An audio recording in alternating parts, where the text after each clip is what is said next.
What up, Rinku Army, and welcome back to a brand new episode of the Square Circle Podcast.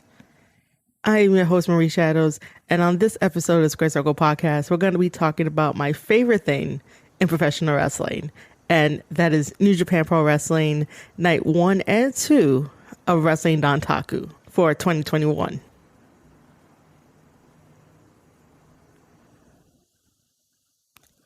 Night 1 is definitely different from night 2. Night 1 was so hyped and it was so different. We obviously have a new champion, and I'm going to spoil it here before we get to the main event. But again, congratulations to Switchblade Jay White for defeating Tanahashi in a 40-minute match for the Never Openweight Championship title. And I'm going to go in depth into that match and tell you guys exactly why it was one of the best matches of the night, of the card, and definitely going on match of the year. And why the fact that it went 40 minutes. The story that they told was amazing. And of course, I'll break it down for everyone to hear. But this episode is going to be covering the third match on the card for night 1 of Wrestling Dontaku, which is LIJ versus United Empire. And you guys know that I really enjoyed the whole entire tour between LIJ and United Empire. United Empire is looking very cohesive. They are very dominant, and they know exactly what they want in professional wrestling and definitely in New Japan Pro Wrestling. LIJ is getting back their spotlight, and they're still feeling like a good team. It's better to watch them than to watch Chaos, because I don't know if Chaos still has a direction at the moment. But LIJ definitely does have a direction, even if the wins and losses between the two groups are very mixed at the moment. But still, watching them compete tells some really good stories, though. So Will Ospreay and Shingo was in this match for night 1 of Dontaku, and this was the last time that both of them will be facing each other in a tag match of this sort, because night 2, they took the main event and they made an amazing main event match, 45 minutes for that IWGP World Heavyweight Championship title. And again, I'll go in depth into that one.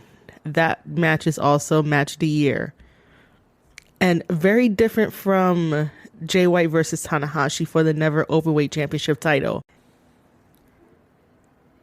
Both Jay White and Will Ospreay are carrying New Japan Pro Wrestling, and they are definitely shaping the narrative for what each of them wants, and eventually their paths are going to cross. They are two mega superstars right now, doing amazing in-ring work, storytelling, and all around putting together matches that have two different tones to it. And you guys will see what I mean when I get to those individual matches. And that's what I appreciate about both of these guys. As I said a couple podcast episodes ago, I was never a fan of Will Ospreay when he was younger, growing up in the business, but his matureness has definitely won me over to where I can respect him as a performer, as an athlete, and he definitely knows what he's doing. He just does everything straight in your face. He wears his heart on his sleeve. So that's why sometimes maybe people don't take to Ospreay as they should. And they find him to be whatever they want to call him. But at least, you know, he's upfront with you. So now I could definitely get behind Will Ospreay and enjoy the stories that he probably always wanted to tell in professional wrestling. It just got so muddied and loud with the fans that always said he did a lot of flippy stuff. And so that kind of hindered my experience to actually watch his matches and see that now there's psychology behind his matches. And he definitely does elevate every single person that he's in the ring with, whether that's in these tag matches or singles matches, but he really does do that. So not really taking anything away from Ospreay, but Ospreay has definitely come into his own. All right, let's jump into this LIJ versus United Empire match. So to start things off, we have Shingo versus Ospreay. Again, we have that fast pace that each of them goes counter for counter, and they know exactly what they're going to be doing. And what I saw here is that Ospreay had a lot of anger in the opening minutes of the match, whether that was anger or frustration or just wanting to show Shingo that he's nowhere near Ospreay's level and he's not getting a chance to take the IWGP World Heavyweight Championship away from him. And I was thinking to myself that the more anger that Ospreay shows in this match before their main event, that is going to trip him up in his main event, and that might cause his downfall. Sometimes when you want to protect something that you love more than your significant other, more than anything else, that sometimes your mind will just get clouded and your instincts will take over. And sometimes your instincts can't tell the difference between, is this a trap that I'm helping my opponent set up so that way one wrong mistake can definitely lead to a new champion. That was my whole thought process watching the first opening minutes of this match. And I was like, Ospreay needs to calm down. He's showing his hand right now. He shouldn't be showing his hand to Shingo because Shingo is going to take advantage of that anger. And so during the first opening minutes of the match, Ospreay did take advantage of Shingo while they were in the ropes. And Ospreay gives him some kicks and some chops to take advantage. And then eventually Ospreay tags out to Jeff Cobb. Jeff Cobb then throws Shingo into the corner, and as Cobb goes straight for Shingo, Shingo moves out of the way, and in comes Bushi with a back elbow to Jeff Cobb. Bushi then rolls Jeff Cobb into the middle of the ring so that way Sonata and Naito can take advantage with their double drop kicks to Jeff Cobb. Shingo then decides to go after Ospreay, who's on the apron. And now we get Bushi versus Jeff Cobb in the ring where we have a drop kick. And then all of LIJ and United Empire are fighting on the outside while Jeff Cobb is in the ring doing squats while holding Bushi up in a vertical suplex. And as Jeff Cobb brings Bushi down onto the mat, he does a standing moonsault to Bushi. Why are we not talking enough about Jeff Cobb's amazing athletic ability? Jeff Cobb then holds Bushi into the ropes to allow Will Ospreay to do a double foot stomp onto Bushi. Hinari gets tagged in and does a cross arm bar to Bushi, but Bushi gets to the ropes for that submission to be broken up. Hinari then tags in Ospreay. Ospreay comes in with a punch, a knee drop, and then Hinari does the rugby kick to Bushi. And then Ospreay goes for a cover with his foot. Bushi kicks out, and then he is placed into the corner of the United Empire. He tries to fight back, but that doesn't work as Great-O-Khan comes in and stops all of Bushi's attempt to fight out of that corner. Bushi then does a double hurricanrana to both Ospreay and Great-O-Khan, trying to create some separation between himself, the United Empire's corner, and try to get the tag in on his side. Bushi tags in Naito, and Naito comes in with some offense to Great-O-Khan, choking Great-O-Khan with his own hair. And then Great-O-Khan decides to do a backbreaker to Naito to stop all that. Great-O-Khan then tags in Hinari. Hinari comes in with a knee and a rugby kick to Sonata and then does a berserker bomb to Sonata as well. Great-O-Khan comes back in and clotheslines Sonata. Then we have Ospreay and Hinari teaming up with a combination of kicks. And Cobb comes in with Tour of the Islands, and Hinari goes for the cover on Sonata, and Shingo comes in to break it up. And now comes the favorite part in my match. For some reason, this spot always happens in like different matches, and this is where it sets up to let you know that eventually the match is going to end, but that's not really me telling you guys something that you already know. It's just the way that they execute this next sequence always gets me to pop, and it always feels like an urgency to not only one up your opponent, but also to try to get the knockout blow. And that's why I appreciate these little segments that happen towards the end. And sometimes that can make or break a match. But most of the time when LIJ and United Empire does this particular sequence, it always makes the match, because you know how important it is for these guys to be in this match, and the stories that they're telling is very important. So I think it works best when it's between teams that have a really good story between each other. So here's how the sequence went. Sonata has the skull end on Hinare, drops that because he sees Cobb coming in, and Cobb comes in with a clothesline. Bushi comes in with a DDT to Jeff Cobb, finally getting a one-up on Jeff Cobb. Jeff Cobb has been giving Bushi the tour of the island during the whole entire tour of Dontaku. How funny is that? And then we have a kick to the Great Khan, but Khan absorbs that from Bushi. And Khan does his own big boot to Bushi to get him out of the ring. Naito comes in and does an enziguri to Great Khan. Ospreay comes in with a flying forearm to Naito. And then Ospreay does a stunner to Shingo. A back elbow from Shingo as he recovers. And then a punch and a clothesline to Ospreay from Shingo.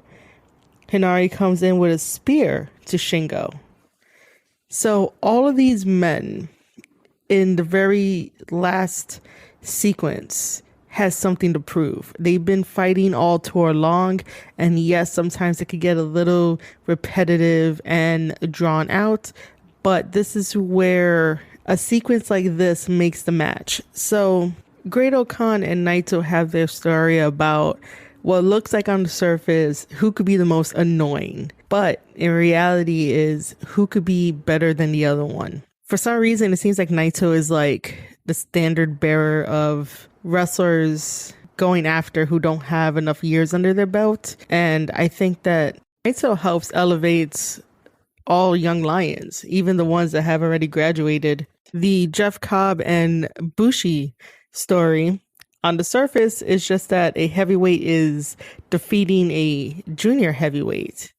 But further in that story is that Cobb had mentioned during his backstage comments that when Ibushi finally came back, that he would be kind of wrong to not admit that defeating Bushi was sort of like defeating Ibushi in his mind.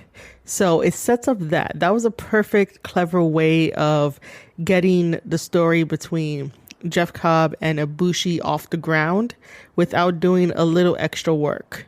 So all tour long, Bushi has been defeated by Jeff Cobb so many times and has taken the tour of the island so many times that in Jeff Cobb's mind, that's him beating Ibushi. Ibushi finally came back in his hometown. He tagged with Tanahashi to take on Hinare and Jeff Cobb. And unfortunately, Jeff Cobb and Hinari did not win that match. However, Ibushi issued the challenge to Jeff Cobb because now Ibushi wants to face all challengers, all wrestlers, including Olympians, and Jeff Cobb is an Olympic wrestler. So Jeff Cobb accepts, and after that, we don't see Ibushi for the next 2 days for the rest of the tour for Dontaku. So Jeff Cobb is still asking, where is Ibushi? And I want to know where Ibushi is too. Currently, Ibushi is the most babyface person there is on the roster right now. He lost the IWGP World Heavyweight Championship title. He automatically became the super babyface that he was years ago, where he just wanted to wrestle and he just wanted to have great matches and put on a show for the fans. And there goes the idea of Ibushi ever becoming a long-term champion. And I think it's evident now that he doesn't care about championship wins. Ibushi cares more about wrestling and entertaining the fans than the championship titles, the accolades that he builds up for his career. It was very evident when he won the championship titles, and you can tell he did not know how to navigate that. That's definitely not in his skill sets. It's not like putting the belt on Will Ospreay, and Ospreay knows how to carry himself like a champion, knows what to say, knows what to do, and he's used to that champion lifestyle. Ibushi is the shy kid that will always be shy, but he's proud of his talents, his athleticism. It's just that people really wasn't taking to the fact that he proclaimed himself to be this god after he won the IWGP Intercontinental Championship title and the IWGP Heavyweight Championship title, and then decided to unify both of them together. And look where that has gotten us. Sure, we have a nice new belt. It is shiny. It is beautiful. It represents something different. And Ospreay is definitely bringing that belt up to a new standard, a new style. It's definitely going to have a new legacy attached to it. But again, where is Ibushi? What is Ibushi doing? Ibushi has let everyone down. And that unification of the championship titles has definitely done no one any favors, especially Ibushi. But people will still welcome Ibushi back with open arms because his wrestling ability does speak for itself. His career does speak for itself. His decisions, however, are not the best when you really think about it in retrospect. And that's what I love about everyone in New Japan Pro Wrestling, that they do elevate each other at one point or another in their careers. Paths may not cross all the time, but you know that at some point in this year or maybe next year, we're going to get all of these stories to reach the climax of their journeys. And that's a maybe with Ibushi, because after Will Ospreay winning the championship title at Sakura Genesis, Jeff Cobb decided to add more pain to Ibushi by beating him up during a post-match. And this is why Ibushi issued the challenge to Cobb so that way they can have their one-on-one match. But Jeff Cobb's strength will probably be a problem for Ibushi. Ibushi has gotten out of many tough situations and defeated very amazing opponents. But I don't think Ibushi is going to come out of defeating Jeff Cobb whenever they meet up in New Japan Pro Wrestling. Maybe Ibushi will throw himself into that match and cause Jeff Cobb to lose and help out Ibushi. And that'll be interesting to have a triple threat match between Jeff Cobb, Ibushi, and Bushi of LIJ. And New Japan doesn't really do much triple threat matches. They probably should, just to keep everything fresh and everything new. Which brings me back into the match of LIJ versus United Empire. After that whole entire sequence and you guys getting up to date with the stories that each of these guys are telling, we have Sanada again doing Skull's End to Hinare. However, Hinare reverses that, only for Sanada to push Hinare to the ropes and get him into the Okana roll with a bridge style pin. And Sanada picks up the victory again over Hinare in this LIJ versus United Empire for night 1 of Dontaku. Do I agree with the ending? No. Do I want Hinare to win every match? Maybe. Do I want another Hinare versus Sanada? Yes. And I do think that Hinare needs to try to find a way to get out of the Okana roll and not get caught in it. It's the same thing of like the schoolboy and the roll up. Those are dangerous moves within professional wrestling. And those are the most overlooked moves in professional wrestling because they could come out of nowhere. You could be really prepared for your opponent and all of a sudden get rolled up and then 1, 2, 3 and that's it. There's always ways to counter those moves that wrestlers don't see coming. Like, you know, it's there in professional wrestling. You know that it's available to use. But sometimes you're thinking that your opponent is going to pull out their big grand finisher. And most of the times finishers are protected. So therefore you don't kick out of it and then bam, that's at the end. I have no advice on how to get out of the O'Connor roll other than maybe just work on leg strength and just try to kick out or try to squirm out or something. But sometimes when you see Sonata does that bridge along with the O'Connor roll, it looks very locked and sturdy to where maybe you can't really get out of it, but Hinare will find a way. He'll find a way. But I do need to see another matchup between Sonata and Hinare, maybe with some added stakes, because you just don't want to have the same matches over and over and over with nothing there other than being very prideful of what it means to get pinned with the O'Connor roll, which, by the way, you guys should go read the interview that Hinare did with New Japan Pro Wrestling over on Twitter. Go to the NJPW 1972 Twitter account, and the link to his interview with them should be up there. So you guys should definitely read that and learn a little bit more about Hinare.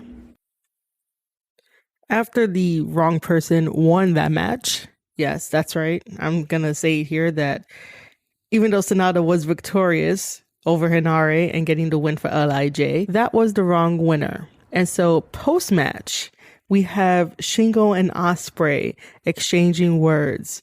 Ospreay taunting Shingo with the IWGP World Heavyweight Championship title.